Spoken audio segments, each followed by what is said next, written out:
All right guys, so that's the R160 out of the WRX mounted in our Gen 1 Brat. The front is all nice and painted and cleaned up, so we probably should do the same treatment on the rear here.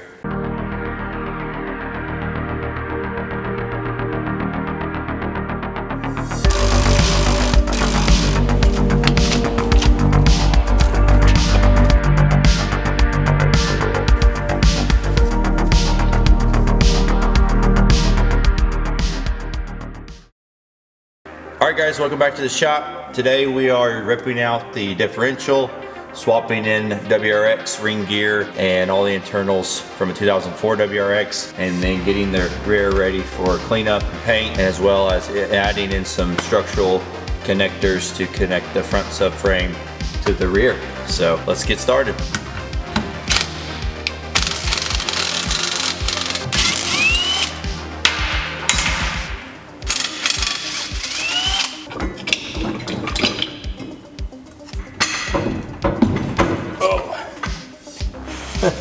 There we go.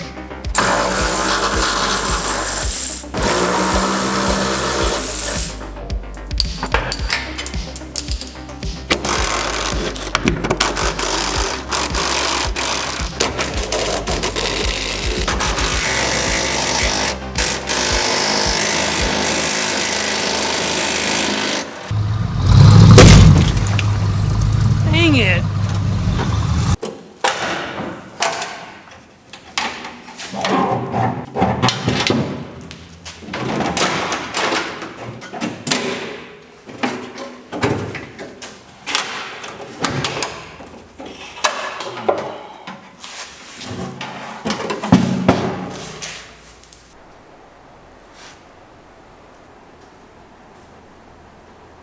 It's really amazing how clean it is under here, rust wise. It's all surface, it's really just dirty, so it should clean up pretty nicely. All right, I've been looking at this for a while, and to get this differential mount out, which is actually some studs on this rear subframe box section, these guys got to come out, which are the torsion bar suspension. So there's a bar that goes all the way through here, and it's mounted to the chassis over here and here to this box, which is then mounted to this back section. There's no way to get this off with these guys in the way, so I have to come unbolted from the suspension and all that, which I recently put all back on. But I'm kind of thinking the front is all nice and painted and cleaned up, so we probably should do the same treatment on the rear here. I'm gonna go ahead and put the front back on, so that way I can move the jack back here, so we can jack it up, take the wheels off and everything. We can get these torsion bars out, and then we can get this mount out, and then we can clean everything up and kind of paint it with that rust encapsulator, which it needs to be done, so we're just gonna go ahead and do it. And there is so much dirt every time I work on this thing. This thing is packed. I mean, I don't know if you can see it on camera, but there's probably a good 2 inches of dirt that we need to get in there, and a lot of things are in the way. So that's what we're gonna do.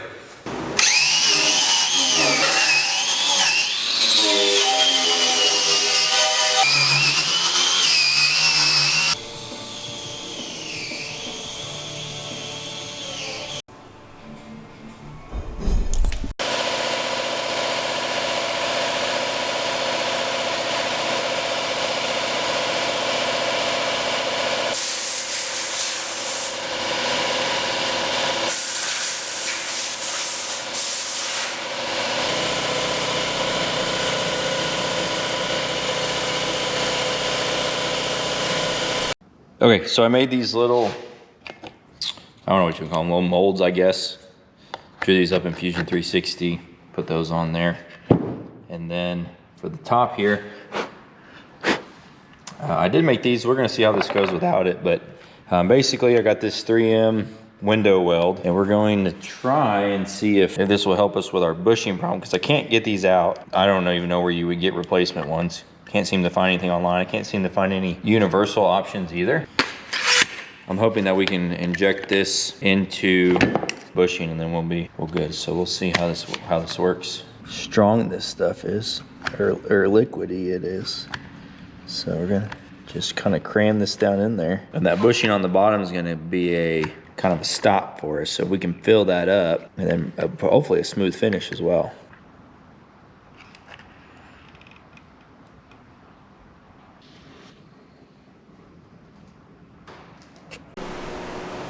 Okay, got this all painted up, cleaned up. The window weld actually worked pretty good. These are pretty solid in here, and just did that because I can't get them out. I can't find new ones, and quite frankly, this is kind of the only option I had. And quick option. The bushings weren't too bad, actually, considering the age. I think this is going to help, so hopefully it doesn't fall out as we get going here. But we're going to put this back in the car, and then we can get the rear suspension back on.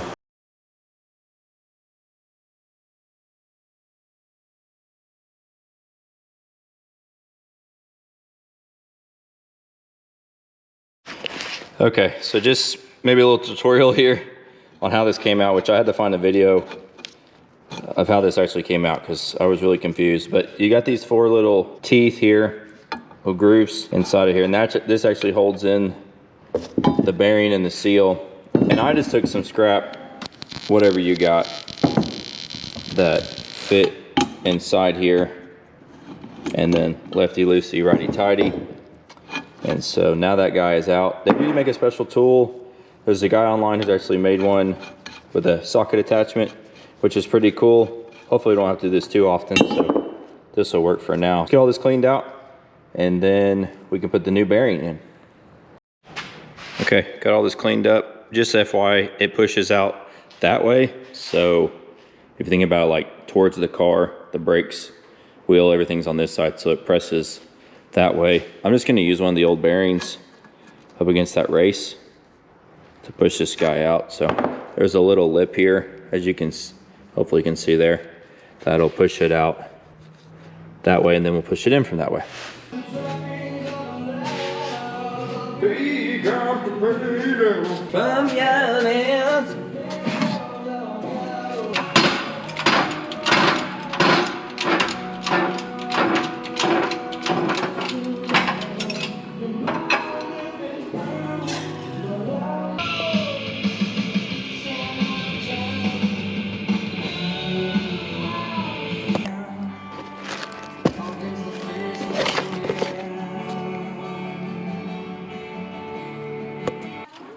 But we do.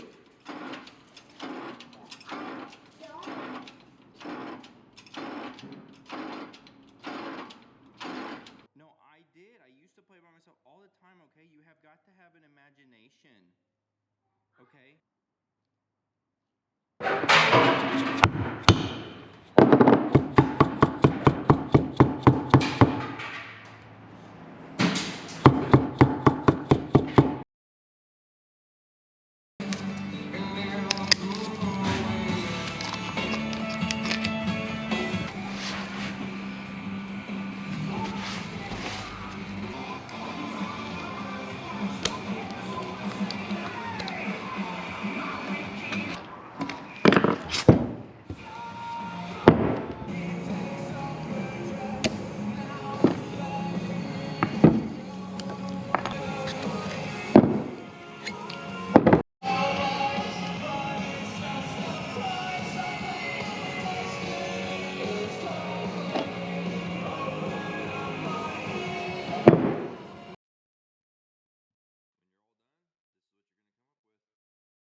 Okay, so I want to give you guys a little update. I've been working on this in the background, and I have filmed it, but mainly been doing some R&D here on the BRAT rear differential versus the WRX. So I'm going to describe this the best I can. The 04 WRX has a final drive of 3.9, and the transmission really has a final drive of 3.545, but because of the, I believe there's something to do with the transmission, I'll have to look up terminology here, that converts it. So you multiply the 3.545 times 1.1, which gives you a 3.9 final drive.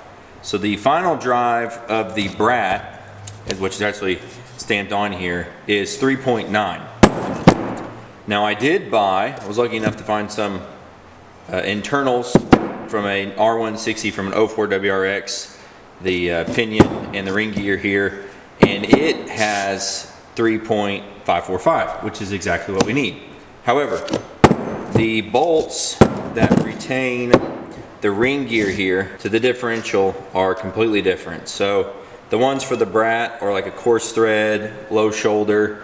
The ones for the WRX are a fine thread with a shoulder, and everything else matches up, everything else works. It's just this bolt pattern here. So if you could bolt this ring gear to the BRAT differential, we would be in great shape. Yeah, a lot of people say, well, you can make your own custom bolts. You could do this and that.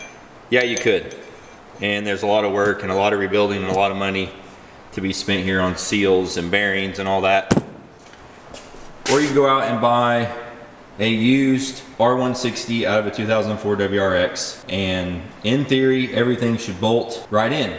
It's exactly the same. I mean, look at this, the housings and everything. This is the BRAT one, this is the WRX. Exactly, the BRAT has an R160, and so the flange, everything should be the same. If not, the BRAT one will bolt on the end there. Also, the other thing is the actual output to the CV. So this will actually fit inside here. That'll fit right inside there, and as you can see on the inside, I already got that in there, which will mate to our BRAT CV axles. So I want to open this up and make sure this is a final drive of 3.9, or at least the gear should be 3.545 for us, and then we'll kind of go from there. We can get this mocked up in the car.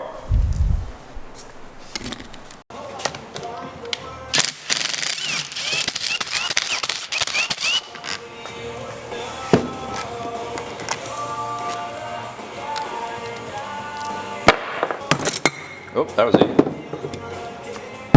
Oh, interesting. I didn't know they made gaskets on the back of these. All right. So this says it's a 3.545. Okay, so this is the differential we need, which is awesome. So what you do is you take a 39.11. So if you take 39 divided by 11, you get 3.545.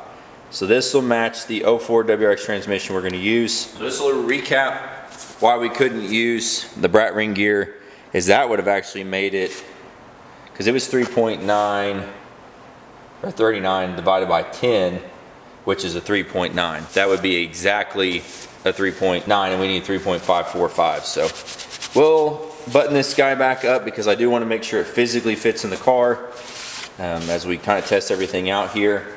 And then we also have to sort out these ends because the BRAT ones actually bolted in, and these do not have a threaded piece for these to go into. The problem would be is if you took this out, like I did on this side, you've got a hole that goes all the way through and oil is just going to leak out. So because these actually have a little O-ring on them. I don't know. I mean, something I'm going to have to think about. Maybe we make some plugs. We could thread these and make some plugs.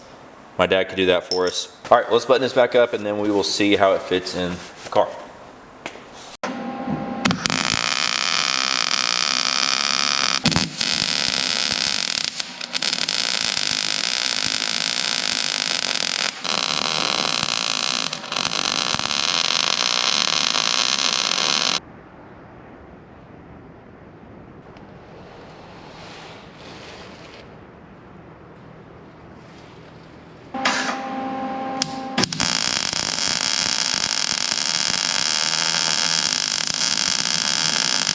So I just want to show you guys before I paint this. I did reinforce here, here, and in the middle. We'll drill these holes out. The other side is the factory plate with the two holes, and they were welded in the seam, or welded that seam there. So grinded that down and I put on a new plate and then added these little gussets. The other side had this little 90-degree bend from the factory, so I just kind of finished that in. And this thing is really strong now. I mean, used to it would flex quite a bit. You can bend over your knee and stuff. So I'm gonna run this for a while. We'll see. Maybe have to do a tubular kind of rear end mount, but I'm gonna get these drilled out here, and then we'll get this painted up when we get it on the car.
Okay, the gas tank is ready to go back in the car. Got a little rubber coating here on the bottom.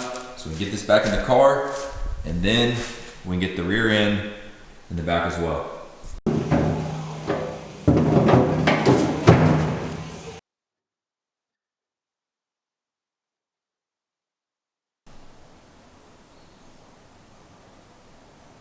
All right guys, so that's the R160 out of the WRX mounted in our Gen 1 Brat. The mounting holes, studs are the same here on the mustache bar. We did utilize the Brat splines for the CV axles, which those go right in. I was really amazed by that. We got a little bit more adjustment to do here on the suspension. As you can see, the passenger side is a little higher than the driver's side, and that'll actually clean up this gap here. These are really hard to get in. Honestly, I think if I was to do this again, when I was rebuilding the CV axles, I would have pressed this part in on the press when we had these arms off and everything, and then built the CV axles on the car. But it is what it is, so that's all good. I don't have the front bolts in yet because the jack is in the way, and I don't have the wheels on, so I'll figure that out. You guys don't have to worry about that. So next step is the brake lines, which those are on the way, and then we'll start getting some of the fuel fittings on the tank. This is the original tank that you guys saw me clean up. This is nice. It's really low profile. It fits up in here. The differential's not hitting. And so if we can get by with this, I want to use it. The tank is really clean on the inside. I was really impressed. So hopefully we can use this tank, and we're gonna have an inline fuel pump. So let's move on to finishing up the brakes, and then I think we can wrap this video up.